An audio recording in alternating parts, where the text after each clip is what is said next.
Hello friends, welcome to my channel. आज का हमारा टॉपिक है फाइबर टू फैब्रिक। इस वीडियो में हम फाइबर एंड फैब्रिक से रिलेटेड टर्म्स को देखेंगे और समझेंगे। Fibres, fabric and yarn. Fabrics are made up of yarns and yarns are made up of fibres. Fabric यानी कि कपड़ा यार्न से थ्रेड से बना होता है और यार्न्स थ्रेड फाइबर्स के बने होते हैं। यार्न्स मतलब धागा। Natural fibres obtain from either plants और एनिमल्स। नेचुरल फाइबर्स या तो प्लांट से बने मिलते हैं या फिर एनिमल्स से, जैसे cotton, jute, wool, silk etcetera. Synthetic fibres synthetic fibres actual में प्लास्टिक होते हैं और ये पेट्रोलियम या पेट्रोलियम प्रोडक्ट से मिलकर बनते हैं या फिर केमिकल से बनते हैं। सिंथेटिक फाइबर्स एक तरह से मान सकते हैं कि ये आर्टिफिशियल फाइबर्स होते हैं। Cotton is a soft fiber that grows around the seeds of cotton plant. The fruit of the cotton plant is called cotton ball. Cotton एक सॉफ्ट फाइबर होता है जो कि कॉटन सीड के चारों ओर ग्रो करता है वाइट कलर में, और जो कॉटन फ्रूट होता है उसको कॉटन बॉल बोलते हैं। कॉटन फाइबर वाइट कलर का होता है जनरली और बॉल फॉर्म में दिखता है।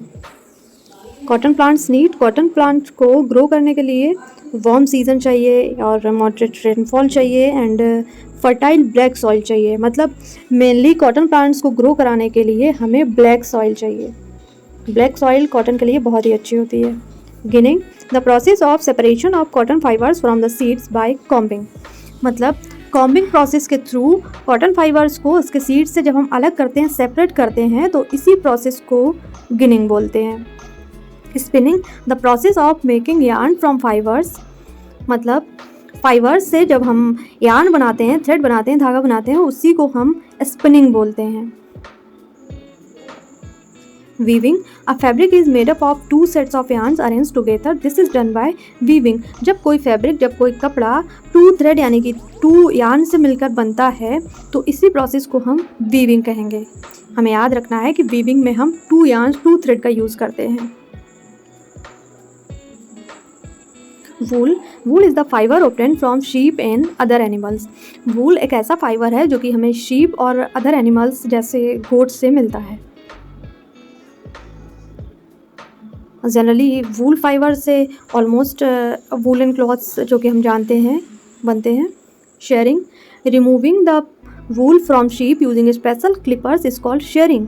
मतलब शीप से जब हम क्लिपर्स का यूज़ करके वूल रिमूव करते हैं, उसकी बॉडी से जब हम वूल निकालते हैं, तो इसी प्रोसेस को हम शेयरिंग बोलते हैं।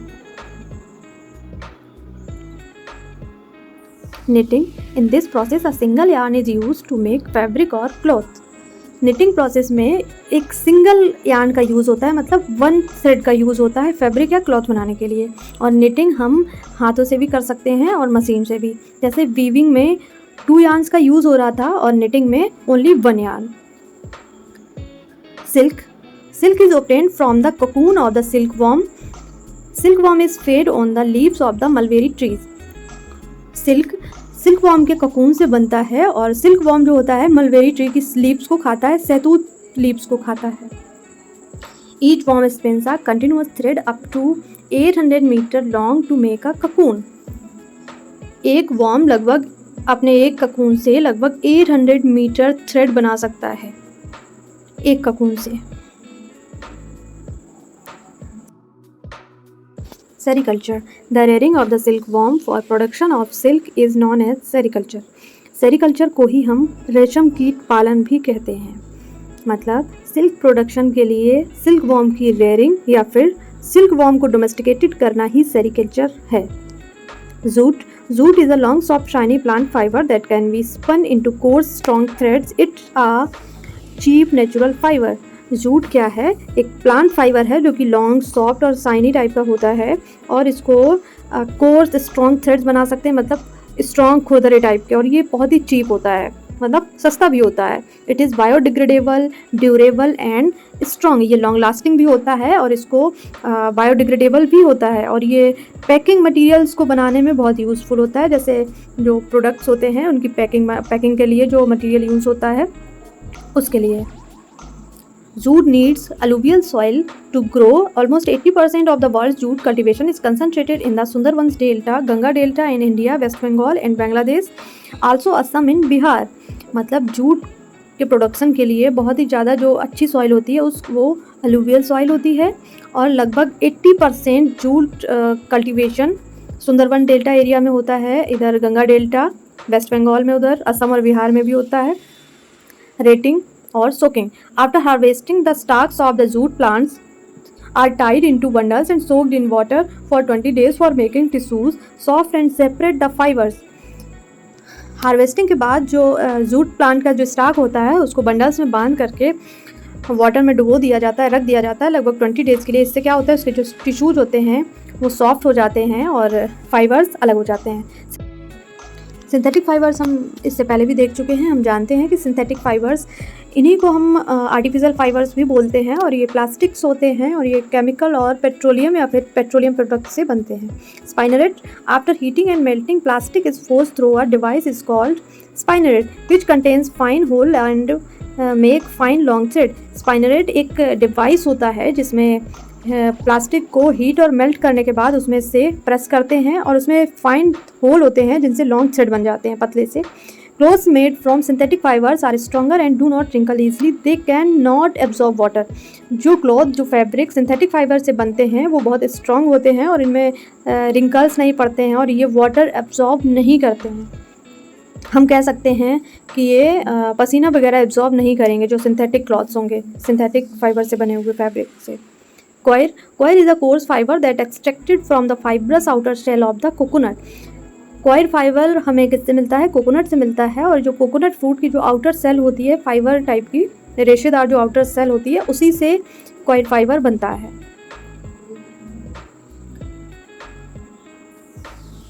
The coir fiber is relatively waterproof and is one of the natural fibers resistant to damage by a salt water. Coir fibre लगभग एक तरह का वाटरप्रूफ फाइबर है और एक ये ऐसा फाइबर है, उनमें से एक फाइबर है जिनसे सॉल्ट वाटर से कोई उसके ऊपर इफेक्ट नहीं पड़ता है, सॉल्ट वाटर से उसमें कोई भी हार्मफुल इफेक्ट नहीं पड़ेगा। Use of coir.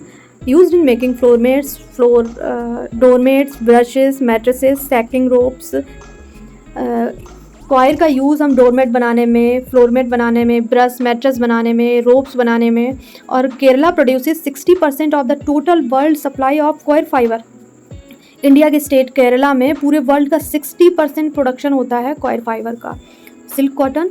Silk cotton भी एक प्लांट फाइबर है और ये होता क्या है कि एक कोपैक प्लांट होता है, कैपोक प्लांट होता है जो कि मलेशिया में मिलता है। इसके सीड्स के ऊपर एक हेयर होते हैं, सिल्की हेयर्स होते हैं, उससे ये हमें मिलता है सिल्क कॉटन। प्लांट्स का नेम याद रखिए, कैपोक ट्री, और मलेशिया में मिलता है।